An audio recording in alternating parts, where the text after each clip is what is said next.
नमस्कार, जोहार, मैं हूँ जयवर्धन, आप सभी का स्वागत करता हूँ। कहना कुछ ख़ास नहीं है, बस थोड़ा-सा समय चाहूँगा आपसे। कुछ बातें हैं जो आपसे कहने का दिल करता है और बस आ गया आपके बीच। मैं चाहूँगा कि आप मुझे अंत तक सुनें और इतनी कृपा करें। दोस्तों, हम अपने आस-पास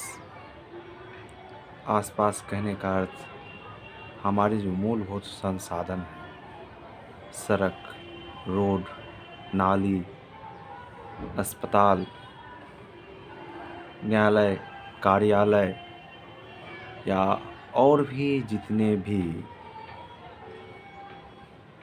सरकारी ऑफिस हैं, सरकारी भवन हैं, स्कूल हैं, सब जगह जहाँ सरकारी शब्द आ जाता है, वहाँ एक शब्द और परसेप्शन के रूप में आगे बढ़कर आ जाती है, जिसे हम लोग भ्रष्टाचार कहते हैं।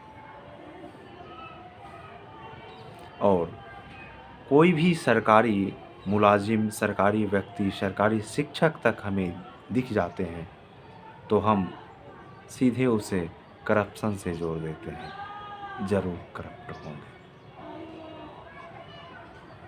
ऐसा नहीं है कि सब स्वेच्छा से करप्ट हैं। यह सिस्टम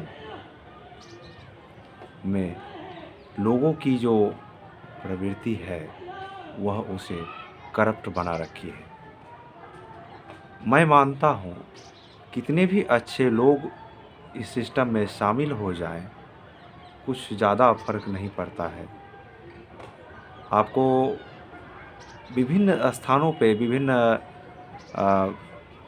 मनोवैज्ञानिक रूप से या नैतिक तथ्यों का जब अध्ययन करते हैं, नैतिक मूल्यों को जब जोड़ घटा करते हैं आप, और एक मनोवैज्ञानिक सोच अपने आप में डेवलप कर लेते हैं कि मुझे किसी से नहीं लड़ना है, मुझे कुछ भी हो जाए झगड़ा नहीं करना है, मुझे कुछ भी हो जाए अपना काम करना है, बस उतना ही काम करना है। कहीं कोई क्या कर रहा है, मुझे उससे कोई मतलब नहीं है। आज हर कोई यही साइकोलॉजी पे चल रहा है। क्या होगा, कर रहा है, अपना कर रहा है, मेरा तो काम हो रहा है ना, और नहीं हो रहा है तो कुछ पैसा दे दी, हो गया काम। यही तो है। तो इस तरह से देखा जाए तो कहीं ये जो भ्रष्टाचार है, इसके परत दर परत हर एक व्यक्ति, सामान्य जनमानस, छोटा से लेकर करके एक निचली पायदान से लेकर के एक ऊंचे पायदान तक के लोग सभी शामिल हैं। आज ये करप्शन कोई सामाजिक बुराई नहीं रह गई, बल्कि समाज का हिस्सा हो गई है। जहाँ आप देखें, एक गवर्नमेंट सेक्टर में, एक सरकारी स्तर पे जब कोई चीज़ गलत होता है, तो हम सभी उसे क्रिटिसाइज़ करते हैं और हम उसे बुराई समझते हैं, बुराई मानते हैं। और वही चीज़, सेम थिंग जब पब्लिक डोमेन में होता है, जब गैर सरकारी संस्थानें करती हैं, तो आप चुपचाप अपने आप को समर्पित कर देते हैं और कुछ नहीं बोलते, और उस मूल्य को चुकाने में अपना फर्ज और अपना सीना चौड़ा करके घूमते हैं। आप वहाँ सवाल नहीं उठाते हैं। हमें सवाल सिर्फ सरकारी मुलाजिमों से नहीं, सवाल हर एक उस व्यक्ति से पूछना होगा जो कि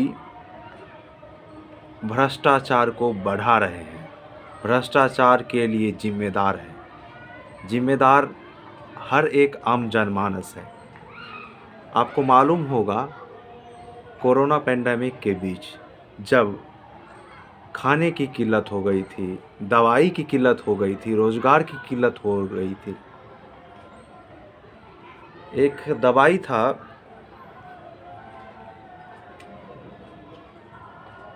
शायद मुझे मैं अभी ध्यान में क्लोरोक्विनीन का नाम की एक एक दवाई था, और एक 700 या 800 का कोई एक सुई मिलता था, जिसका ब्लैक मार्केटिंग इतना हुआ 35,000 तक में जाकर बिका।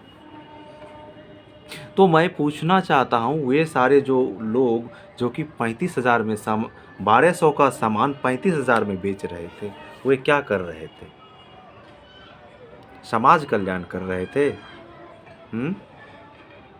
उस पे तो आप एक बार हाँ समझ मान लेते हैं कि मीडिया उठाया, आपने सुना, बात खत्म हो गई। क्या हुआ उसका? वो मनोवृत्ति का क्या? वो जो मनोवृत्ति आज भी समाज में जी रहा है, सांसें ले रहा है, उसका क्या करोगे? और आज भी है। आज कोई बोल दे कि नमक कल से 100 रुपये बिकेगा, तो हर दुकानदार आज नमक बेचना बंद कर देगा। हाँ, आज नमक का दाम 10 रुपया है, लेकिन वो 10 रुपया में नहीं देगा आपको, कल उसको 100 रुपया बेचना है, चाहे उस नमक के कारण 1000 आदमी का मौत क्यों ना हो जाए। प्रॉफिट, ये प्रॉफिट जो है ना, सबको वहाँ जाना है, यहाँ ऊपर तक जाना है। और ये जो बनियों की जो सोच आ चुकी है हमारे समाज में, इसे खत्म करना जरूरी है। असल भ्रष्टाचार का जड़ यहीं पर है। हम लोग जो बिजनेसमैन बनते हुए जा रहे हैं ना, उसे समझना होगा। बिजनेस धर्म के कसौटी पर करना होगा, बिजनेस नीति के कसौटी पे करना होगा। आप रामायण जरूर देखे होंगे, महाभारत जरूर देखे होंगे, हमेशा धर्म की चर्चा हुई और अधर्म के खिलाफ हुई। हर किरदार जो रामायण और महाभारत में है, धर्म के लिए लड़े हैं, और हर परिस्थिति में, हर स्थिति परिस्थिति में धर्म के नैतिक मूल्यों को सामने रखकर अपना कदम बढ़ाए हैं।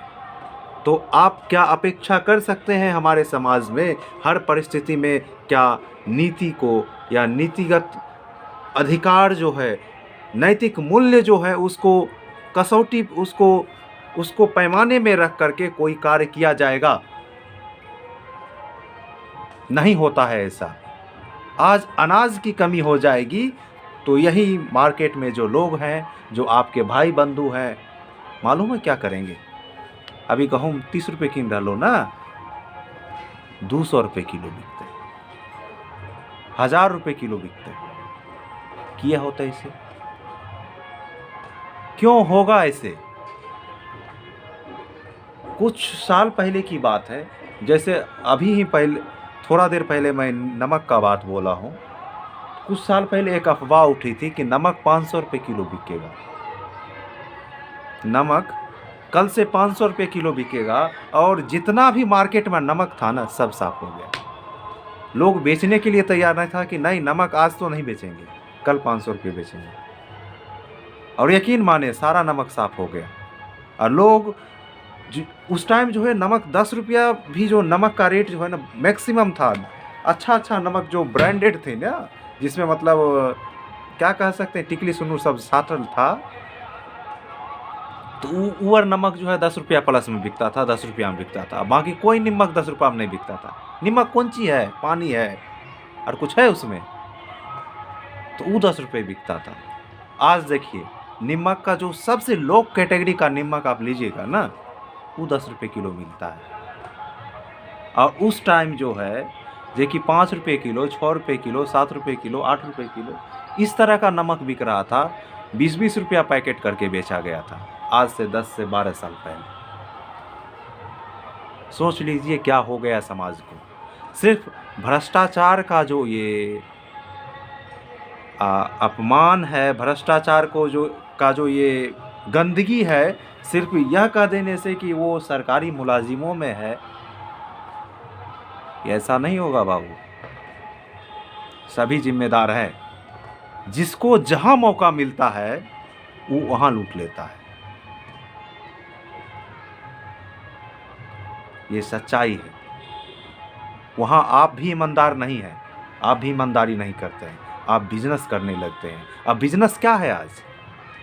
क्या है? दलाली, झूठ बोलना, ठगना, लूट लेना, डकैती कर लेना, यही तो बिज़नेस है। क्या है? बिज़नेस क्या है आज? और लोग सरेआम बोलते हैं, ये तो हमारा हक है। उसी हक से भ्रष्टाचार का कीमत अदा कीजिए। आप वैसे करेंगे, एक तरफ आप जस्टिफाई करेंगे, दूसरी तरफ ब्लेम करेंगे, कैसे चलेगा? सबको सही होना पड़ेगा। आप इधर इधर को सही बोलेंगे जो वही काम ये कर रहा है, और इधर को गलत बोलेंगे, तो कैसे चलेगा ये? समझना होगा हमें। हर एक लोग को पहचानना होगा, कैसे भ्रष्टाचार मिटेगा। हाँ, कुछ लोग भ्रष्टाचार करते हैं, अपनी स्वेच्छा से करते हैं, और कुछ लोग मजबूरी में करते हैं। क्योंकि कहते हैं ना, यदि नाव में पानी भर जाए ना, तो नाव से पानी निकालते रहना चाहिए। यदि पानी भर लोगे ना, तो डूब जाओगे।